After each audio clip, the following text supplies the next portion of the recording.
Et ce n'est pas tout ce que le Nabi sallallahu alayhi wa sallam n'a pas fait, nous on ne le fait pas. Sinon on va se retrouver un peu dans la difficulté. On va tout simplement se retrouver dans la difficulté. Je vous donne un exemple. Quand vous faites le dua, vous essuyez vos visages ou pas? Donc il y en a qui vous disent oui, d'autres qui vous disent non. Nous on s'en fiche des deux. Il faut me parler ce que Allah dit, ce que le prophète a dit, ce que les compagnons. On est d'accord sur ce principe. Alhamdulillah. Il n'y a pas de chiite parmi nous. Et alhamdulillah, on est d'accord sur les trois principes. L'imam al-Bukhari, dans Adab al-Mufrad, nous rapporte d'après Mohammed ibn Fulayh ibn Sulayman al-Khuza'i, d'après son père Fulayh ibn Sulayman al-Khuza'i, d'après Abi Wahb ibn Kaysan, il dit, j'ai vu de mes propres yeux Ibn Omar et Abdullah ibn Abbas, ces deux compagnons, à chaque fois ils faisaient dua, ils frottaient leur visage. Et qui comprend maintenant? Est-ce que le prophète sallallahu alayhi wa sallam a fait ça? Non, avec certitude. Est-ce que les compagnons l'ont fait? Oui. Et maintenant, est-ce que le prophète a fêté? Non. Et moi je fête. Et puis je fais comme les compagnons, comme ils ont fait avec le dua. Est-ce que les compagnons ils ont fêté la naissance? J'arrive, Inch'Allah. Non, c'est pas question, en fait, je vous explique quelque chose. En fait, quand je vous pose une question, en fait, il faut tout d'abord savoir si la question est bonne ou pas. Si on dit, est-ce que le prophète a fêté? Moi, pour moi, seul Pharaon peut fêter ou bien fête sa naissance. C'est illogique, ça ne colle pas, c'est pas compatible avec la personne de Nabi sallallahu alayhi wa sallam. C'est la première chose. La deuxième chose, maintenant, en fait, ou pas, en fait, c'est déjà une fausse question. Mais quel est le rapport?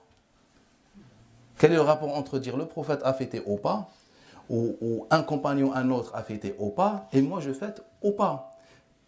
Car je peux poser la même question au compagnon. Est-ce que le prophète a essuyé son visage? Non. Et pourquoi il y a Ibn Omar, il y a Abdullah ibn Abbas, vous avez fait ça?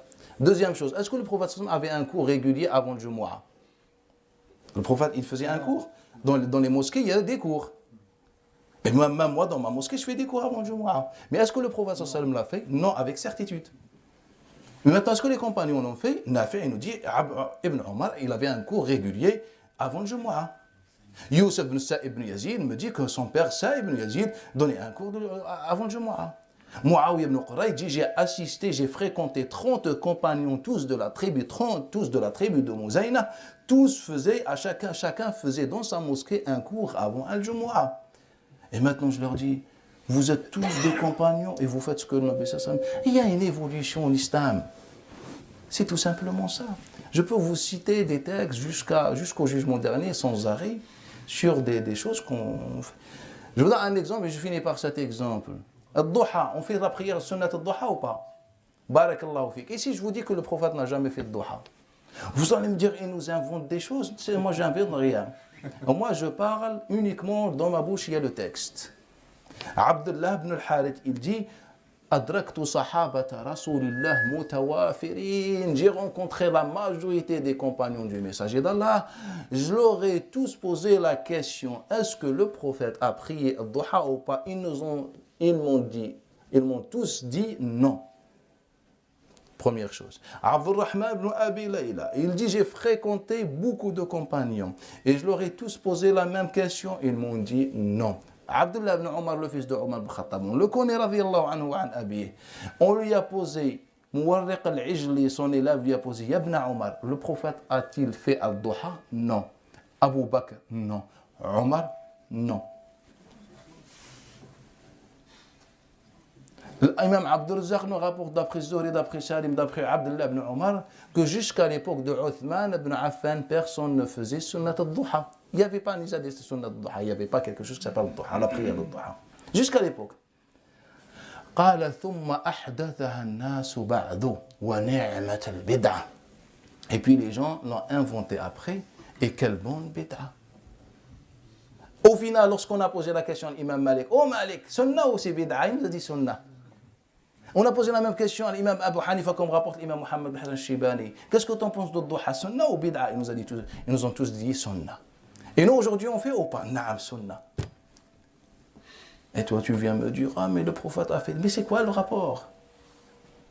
C'est quoi le rapport? On a compris le message de l'islam. Et donc, il y a encore beaucoup d'autres exemples qui viennent, en fait, dans ce sens-là. Le adhan qu'on fait avant, naam. Sur le salat al-Duha, il y a un hadith là-dessus, comme quoi le Rasoul alayhi salam, il nous avait dit que normalement chaque être humain chaque articulation de l'être humain doit faire une aumône. Et pour justement s'expier de cette aumône, il doit faire ça à Taddoha. Est-ce que c'est... Non, il y a aucun... Non. Il y a les quelques hadiths dont Doha sont divergences, ils sont mensongers. Les savants déjà se sont prononcés dessus. Et dans ces témoignages, en fait, avec ces témoignages, on n'a même pas besoin de savoir si un hadith ou pas. Si tous les compagnons nous affirment que le prophète n'a pas fait de Doha, c'est que c'est vrai, les compagnons ne mentent pas. Et la question, ce n'est pas est-ce que je peux ou pas de Doha, bien sûr que tu peux, car cette sunna l'ont commencé les compagnons, radiyallahu anhum.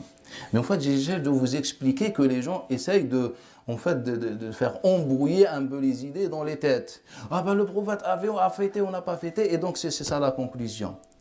Le adhan qu'on fait avant le Jumu'ah, c'est bon ou pas? Le premier adhan, on fait généralement 2 adhan le jour de Jumu'ah. Et maintenant, est-ce que le Nabi sallallahu alayhi wa sallam a fait le premier adhan? Eh ben non. Et vous savez l'histoire de ce adhan ou pas? Regardez l'évolution. C'est ça qui manque aujourd'hui. Il y a des gens intellectuels, mais ils se font endoctriner par des idées, en fait, qui ne sont même pas compatibles avec leur niveau, leur culture, etc. Un jour, un homme, il arrive à la mosquée. Pendant que Omar faisait son prêche du vendredi. Et là, Omar ibn Khattab, il arrête le prêche, il lui dit, c'est que maintenant que tu viens, Qala ya Omar, on ne connaît pas ça, on ne connaît pas encore cet homme. Ya Omar, wallahi, ma in sami'tu al-adhan. J'ai entendu l'adhan, j'ai posé mes affaires, qu'il travaillait, c'est quelqu'un qui travaille. Je me suis précipité chez moi, j'ai fait mes ablutions et je suis devant toi. Allah ghalib. Le temps que je rentre, je fasse mes ablutions, et ben c'est trop tard. Il y a une dizaine de minutes de retard. Ce hadith est rapporté par Abu Daoud, d'après Shu'ba, d'après Simak ibn Harb, d'après Nu'man ibn Bashir. On demande à Abi Huraira, qui était présent ce jour-là. Et Abu Huraira nous raconte qu'en fait cet homme c'est Uthman ibn Affan. Vous connaissez Uthman, le genre du prophète sallallahu alayhi wa sallam? En fait c'est lui.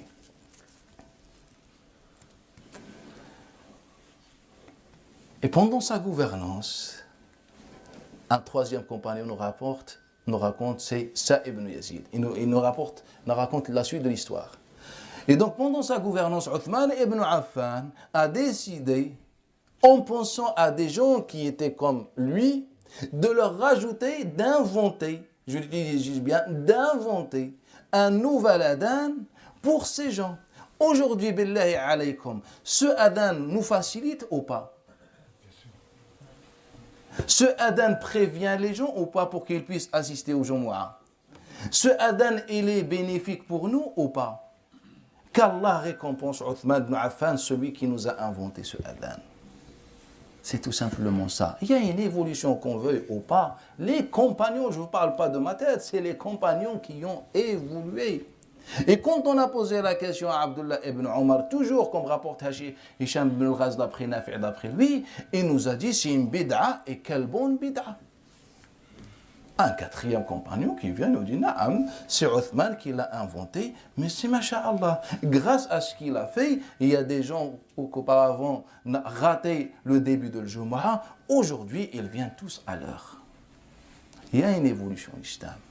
Aujourd'hui, dans un jour, on veut célébrer la naissance du Nabi sallallahu alayhi wa sallam, et quelqu'un vient vous nous dire, eh ben, le prophète a-t-il fêté? Eh ben, moi, je peux lui sortir tout ce qu'il pratique dans son quotidien, et je lui prouve que le prophète n'a pas fait ça. Et je préfère pas vous dire des choses qui vont vous surprendre. Mais ce sont des choses qui viennent de l'époque des compagnons, et non de l'époque du Nabi sallallahu alayhi wa sallam. Mais en fait, c'est ça l'islam. Et les compagnons, ce sont les gens qui ont compris mieux, je pense, l'islam. Sauf si quelqu'un prétend qu'il comprend mieux l'islam que Uthman, Ali, etc.